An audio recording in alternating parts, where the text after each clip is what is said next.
Very good morning, students. 11th standard biobotany.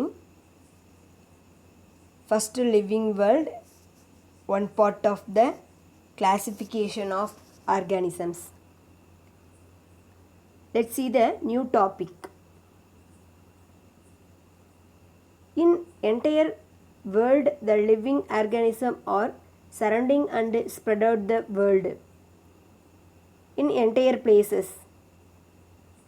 So should not difference between one organism to the another organism only for the physical nature. They are identify some organism.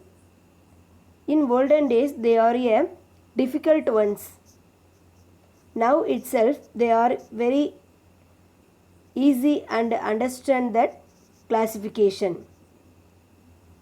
How to make this type of variation and understanding for the students, and then any other forest students, and then medical, they are classified of living organisms only for the biosystematic process, also known as a biological classification.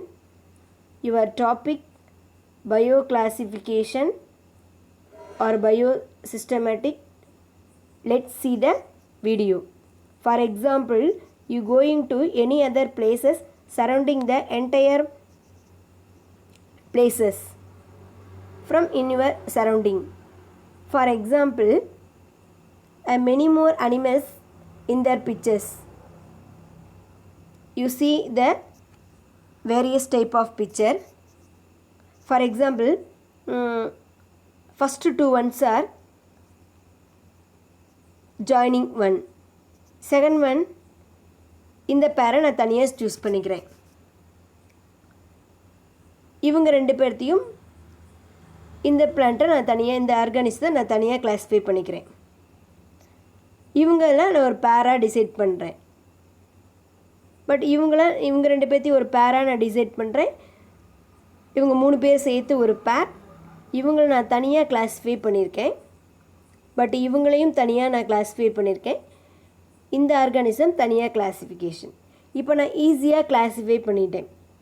எப்படி அப்படின்னா, ஒரு இங்கே இருக்கக்கூடிய ஆர்கானிஸோட பார்க்கும்போது வச்சுக்கூடிய அந்த nature, physiological நேச்சரை வச்சு நான் ஈஸியாக ஐடென்டிஃபை பண்ணிட்டேன். ரீசன் என்ன அப்படின்னா, அவங்க பார்த்தோன்னே இவங்கெல்லாம் அனிமல்ஸாக இருக்காங்க, இவங்க ரெண்டு பேரும் பார்க்குறதுக்கு ஒரே மாதிரி பேராக இருக்காங்க. ஸோ சிமிலியாரிட்டியை பேஸ் பண்ணி நான் என்னோடய கிளாஸிஃபிகேஷனை ஸ்டார்ட் பண்ணேன். அப்போ வேர்ல்டன் டேஸில் த கிளாஸிஃபிகேஷன் இந்த மாதிரி பண்ணியிருந்தாங்க. ஸோ யார் இந்த மாதிரி கிளாஸிஃபிகேஷனை ஃபஸ்ட்டு இன்ட்ரடியூஸ் பண்ணாங்க அப்படின்னா, ஃபஸ்ட்டு அரிஸ்டாட்டில் அப்படின்ற scientist to easily understand the biological classification in plant and then the animal in entire world. Entire வேர்ல்டில் அவங்க பிளான்ட்ஸ் அண்ட் அனிமல்ஸை ஈஸியாக கிளாஸிஃபை பண்ணாங்க. For example, Theophrastus the father of botany only for the identification of morphological character. Morphological கேரக்டரை base பண்ணி பிளான்ட்டை ஈஸியாக அவர் ஐடென்டிஃபை பண்ணார். ஸோ பிளான்ட்டை பேஸ் பண்ணி இருக்கனால he called as father of botany. அவர் என்னன்னு சொல்கிறாங்க அப்படின்னா, ஃபாதர் ஆஃப் பாட்னி அப்படின்னு சொல்லுவார். அப்போ என்டையர் பிளான்ட்டை ஒரு மூணாக கிளாஸிஃபை பண்ணார். Tree, shrub and then herb. Then scientist are Aristotle. Aristotle அப்படின்ற scientist the picture of Aristotle. அரிஸ்டாட்டிலோட picture. Aristotle scientist to easily classify in animals based on the blood group. They are anima and then anima. சிவப்பு நிற இரத்த உயிரி, சிவப்பு நிறமற்ற இரத்த உயிரி அப்படின்னு உயிரினங்களை இரண்டு பெரும் பிரிவுகளாக அரிஸ்டாட்டில் கிளாஸிஃபை பண்ணார். இன் modern scientist Carolus Linnaeus, two kingdom classification. In this scientist based on the plant character in morphological, there are divided into two areas division. One is a plants and then animals. In modern days, our classification is very poor in other scientists, because the entire world only for the classification may be unicellular type and then multicellular, then prokaryotic and eukaryotic, all organism entire in same group, as it is very poor and then very wrong classification. And then prokaryotic and then eukaryotic, both for example photosynthetic organism and then heterotrophic organism, all organism include same group. It is a error once.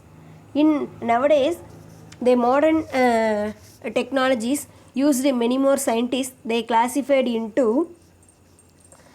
different criteria. For example, they include the cytology, not only for the morphological character, include the cytology and then anatomy, embryology. Cytology means study of the cell, anatomy means internal structure of the plant, embryology means study of embryo structure, molecular means based upon the DNA and then RNA, protein, then phylogeny.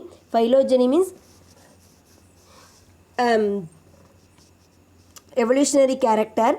They are include the classification. Not only consider as the olden days scientists use primitive, but nowadays they are cytology, anatomy, embryology, they are concluded the classification. Then what is the bioclassification? Why to use as the all student and then scientists used classification? Scientific procedure of arranging organism into a group. ஒரு ஆர்கானிஸத்தை குரூப்பாக நம்ம calculate பண்ணுறதுக்கு, ஈஸியாக identify பண்ணுறதுக்கு நமக்கு கண்டிப்பாக classification அப்படின்ற ஒன்று இருக்கணும். இப்போ எனக்கு தெரிஞ்சனால தான் டக்குன்னு நம்ம என்ன பண்ணிட்டோம், ஒரு ஆர்கானிஸத்தை ஈஸியாக அண்டர்ஸ்டாண்ட் பண்ணிட்டோம்.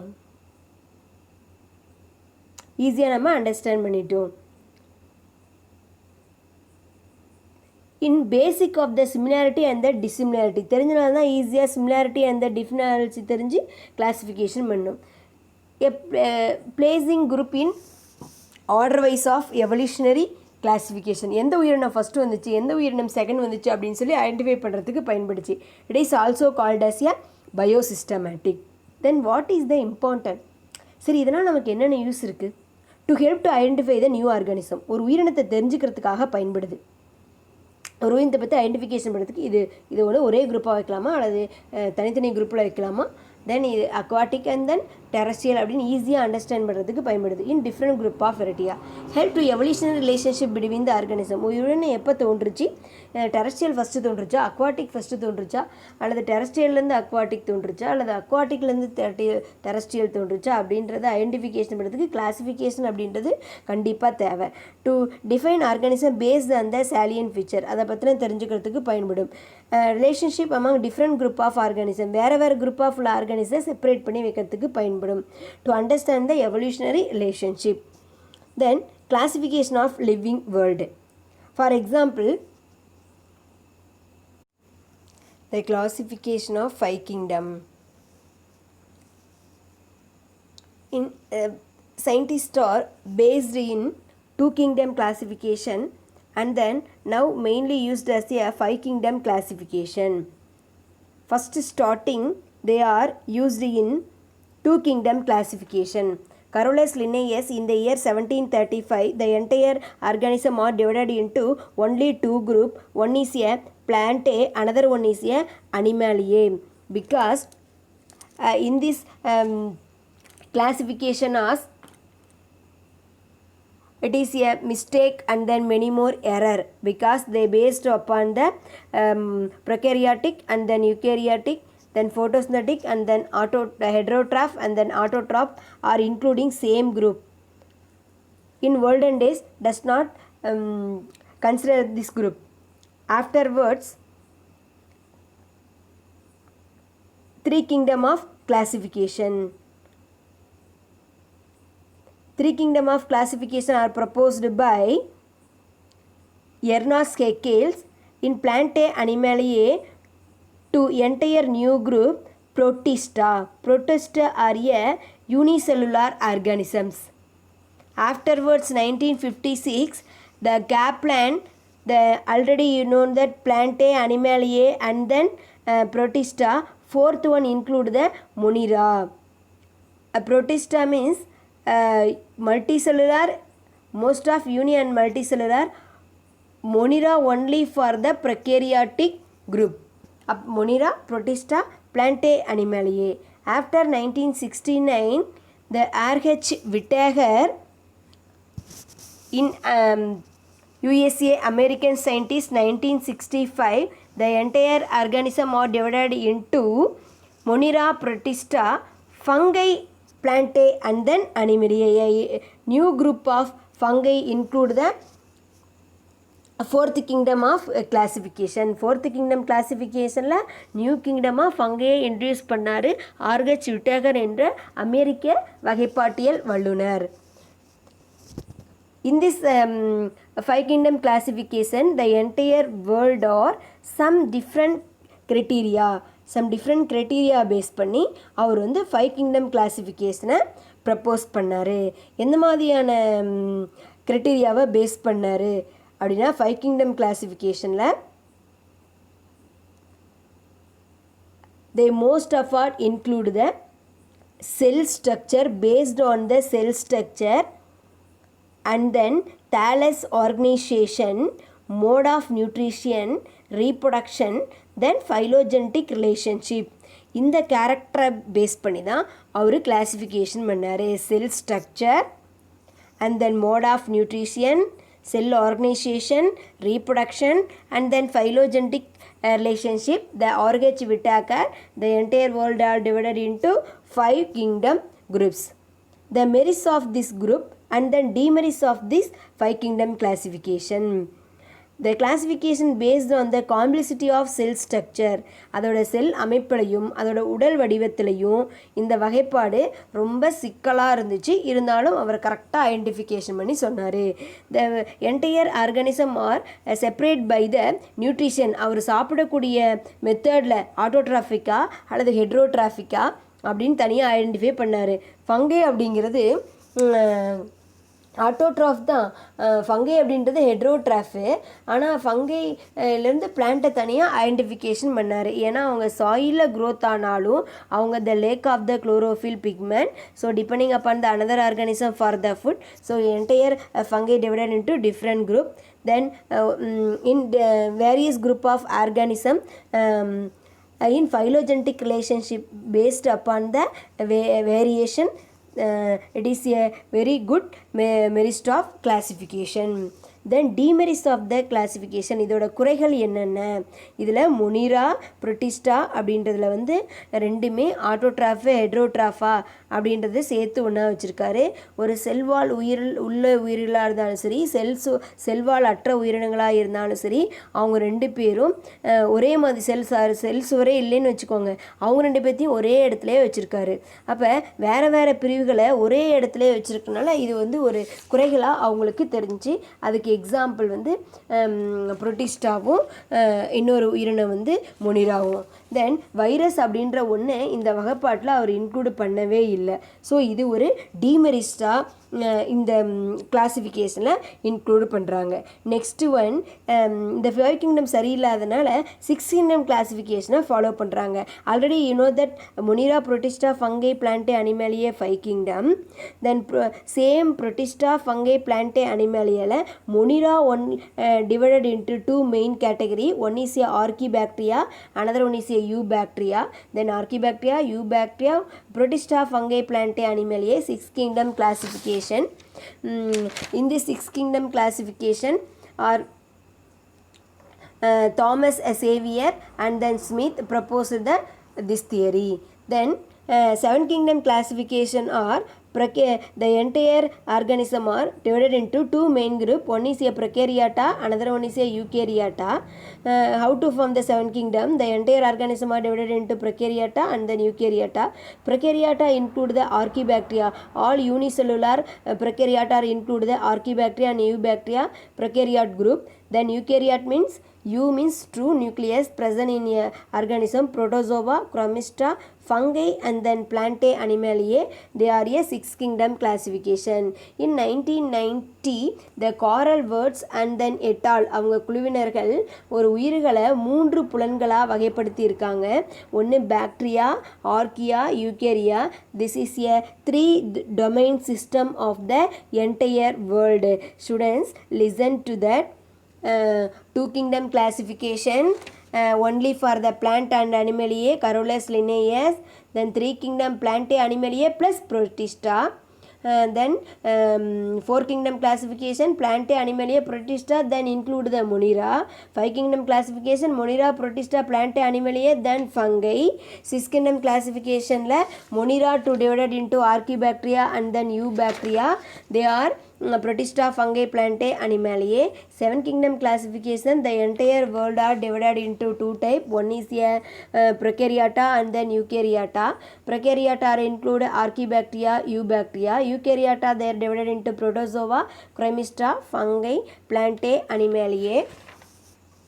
These are the different categories of kingdoms. To use the flow chart of 5 kingdom classification. 5 kingdom classification, already you know that the structure of cell type, organization, cell wall, nutrition and mortality. Monera, most of them, all monera are include the primitive life form. All are prokaryotic and then unicellular. Cell wall are made up of peptidoglycan. Peptidoglycanனா வேறு ஒன்றுமே இல்லை, சுகரும் plus amino ஆசிடும் சேர்ந்தது தான் நம்ம என்னன்னு சொல்லுவோம் அப்படின்னா பெப்டிடோக்ளைக்கான்னு சொல்கிறோம். sugar plus amino acids. Then mode of nutrition அப்படின்றது ஆட்டோட்ராஃபிக்கா அல்லது ஹெட்ரோட்ராஃபிக்கான்னு பார்க்குறோம். ஆட்டோட்ராஃபிக்னா own kind the food material for the sunlight. they may be divided into photoautotroph and then hemoautotroph. Photoautotroph only based on the light usage for the photosynthesis. Hemo means to use as the chemical, for example sulfur and the nitrogen used to prepare the food material. Heterotrophic means depending upon the another organism. Then mortality means நகரம் திறன் உள்ளதா நகரம் திறன் அற்றதா அப்படின்னா movement ஆகும், sometimes movement ஆகாத organism இருக்குது. Example archaebacteria, eubacteria, cyanobacteria, actinomyces and then mycoplasma. The same protista, all are eukaryotic, unicellular type.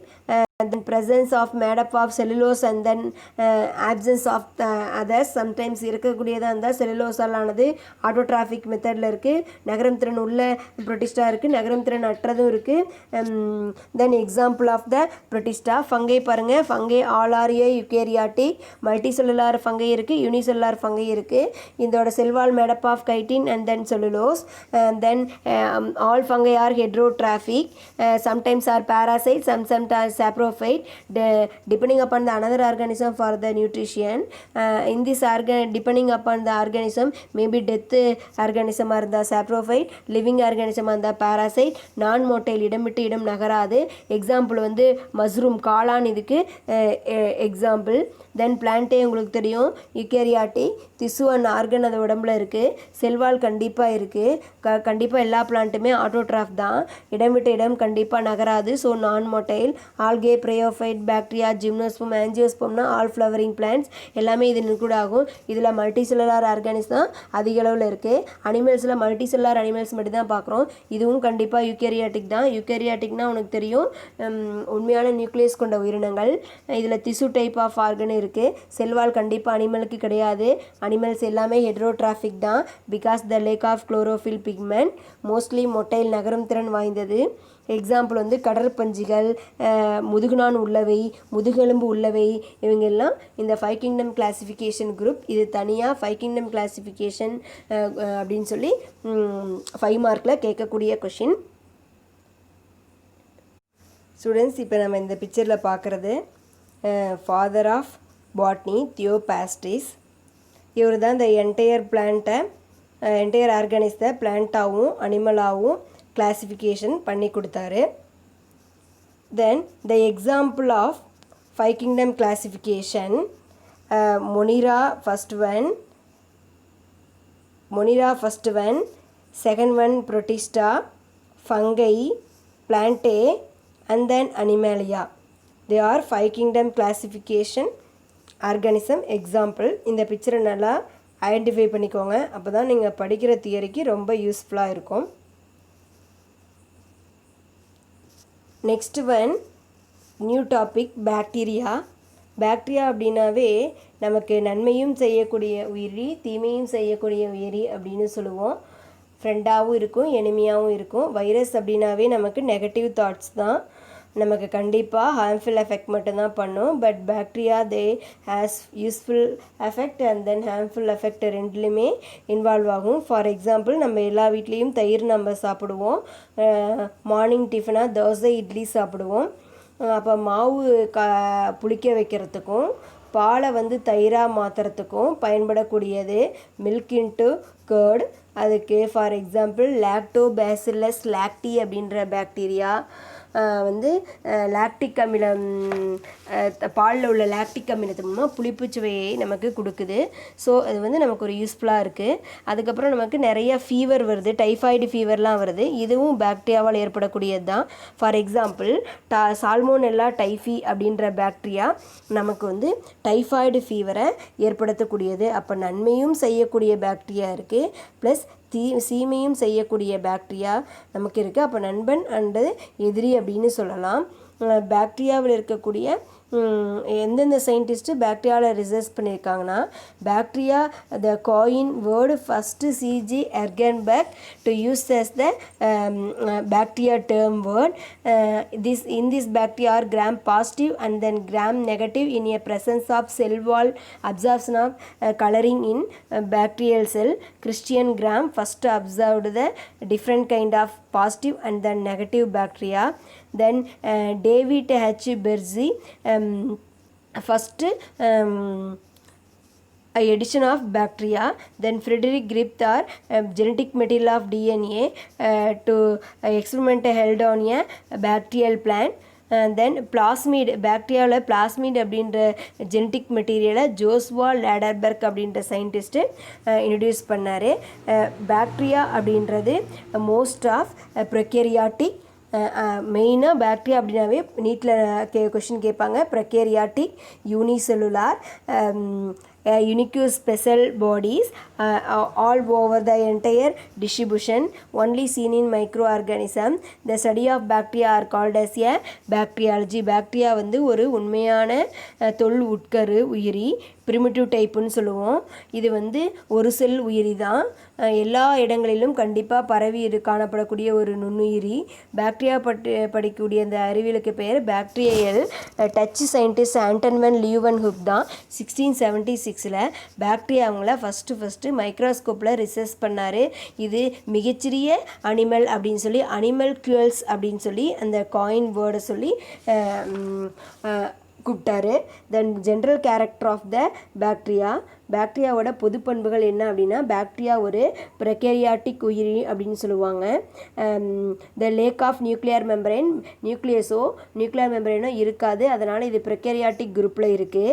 The genetic material nucleoid அப்படின்னு சொல்லுவோம், அல்லது ஜீனோஃபோர் அல்லது இன்சிபியன் நியூக்ளியஸ், அதாவது முதிர்ச்சி அடையாத ஒன்று அப்படின்னு சொல்லுவாங்க. செல்வால் மேடப் ஆஃப் பாலிசாக்ரைடால் ஆனது, புரோட்டீனாலையும் ஆனது. மேக்சிமம் பாக்டீரியாவில் பச்சையம் காணப்படாது, அதாவது குளோரோஃபில் பிக்மெண்ட்டு அதில் கிடையாது. So depending upon the another organism for the nutrition it is called heterotrophic. Example Vibrio cholerae, காலராவை ஏற்படுத்தக்கூடிய பாக்டீரியா தான் விப்ரியோ காலரின்னு சொல்லுவோம். சில பாக்டீரியாங்களில் மட்டும் நமக்கு என்ன பிக்மெண்ட் இருக்குது அப்படின்னா க்ரீன் பிக்மெண்ட் ப்ரெசண்ட்டாக இருக்கும். சில பாக்டீரியாவில் மட்டும் க்ரீன் பிக்மெண்ட்டு ப்ரெசண்ட்டாக இருக்கும். அது ஆட்டோட்ராஃபிக் அப்படின்னு சொல்லுவோம். எக்ஸாம்பிள் குரோமேசியம். அந்த ரீப்ரொடக்டிவ் பாக்டீரியாவோட ரீப்ரொடக்டிவ் என்ன அப்படின்னா பைனரி ஃபிஷன் மெத்தடில் ரீப்ரொடக்ஷன் பண்ணும். ஒரு துண்டு இரண்டாக உடைந்து வரக்கூடியது பைனரி ஃபிஷன்னு சொல்லுவாங்க. பைனா டூ, ஃபிஷன்னா பிளத்தல், இரண்டாக பிளத்தல்னு சொல்லுவோம். இன்னொன்று செல்கள் வெடித்து வெளியே அனுப்பும், அதுக்கு பேர் தான் எண்டோஸ்போர்னு சொல்லுவோம். செல்லுக்குள்ளேயே ஒரு கட்டியை தோற்றுவிக்கும், அது எண்டோஸ்போர். அதை பற்றி நெக்ஸ்ட் கிளாஸில் பார்ப்போம். அடுத்தது இந்த பாக்டீரியா வந்து ஜெனட்டிக் ரீகாம்பினேஷன் எந்த மெத்தடில் ரீப்ரொடக்ஷன் பண்ணும் அப்படின்னா காஞ்சுகேஷன் ஒரு பாக்டீரியாவும் இன்னொரு பாக்டீரியாவும் அருகருகே வந்து தன்னோட ஜெண்டிக்கல் கேரக்டராக பாஸ் பண்ணிப்பாங்க. டிரான்ஸ்பர்மேஷன் ஊடுகடத்து முறைன்னு சொல்லுவாங்க. டிரான்ஸ்டக்ஷன் முறை மரபணு மாற்றம் அப்படின்னு சொல்லுவோம். இது எல்லாம் அதோட ரீப்ரொடக்ஷனில் பார்ப்பீங்க. இது ஜென்ரல் கேரக்டர் ஆஃப் பாக்டீரியா 3 மார்க்கில் மோஸ்ட் ஆஃப் கேட்பாங்க. தென் ஸ்ட்ரக்சர் ஆஃப் பாக்டீரியா ஒவ்வொன்றுக்கும் ஸ்ட்ரக்சர் அது ஸ்பெசிஃபிக்காக கொடுப்பாங்க. உன் புக்கில் டயக்ராம் மட்டும் இருக்குது, அதை பார்த்துக்கோங்க. The entire bacteria depending upon the shape of flagella there are divided into 5 type of bacteria.